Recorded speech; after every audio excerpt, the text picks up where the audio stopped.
मान्यवर विधायक श्री भास्कर मढ़ई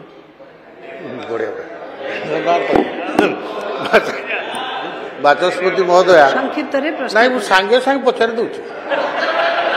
आम बारिपदार गोटे स्पिनिंग मिलटे थिला दीर्घ दिन धरिकी बंद हो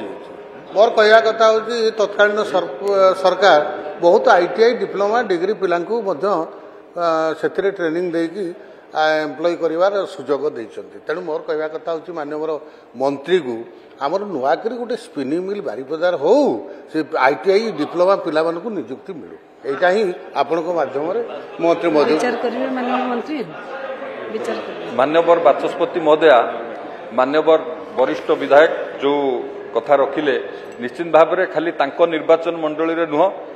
सारा ओडिशा रे सबुआडे स्पिनिंग मिल बंद हो पड़ी एवं मु विभागीय अधिकारी मानकु कहिछि जे जो जो स्पिनिंग मिल बा जो जो शिल्प सबु बंद हो पड़ी तार गोटे तालिका करबा पई एवं सेठी एठी कथा उठुछि तांकर किए एनसीएलटी रे अछि कहार लाइबिलिटी केते अच्छी सी आसेट ठारू लाइबिलिटी अधिका अच्छी कौन ये सबको तर्जमा कला परे जोंटी संभव हम निश्चित भाव में ता उपरे आमे तर्जमा करूँ एवं आगामी दिन में प्लान करूँ प्रस्तुत करूँ किभली भाव में ताकू रिवाइव करबा पई।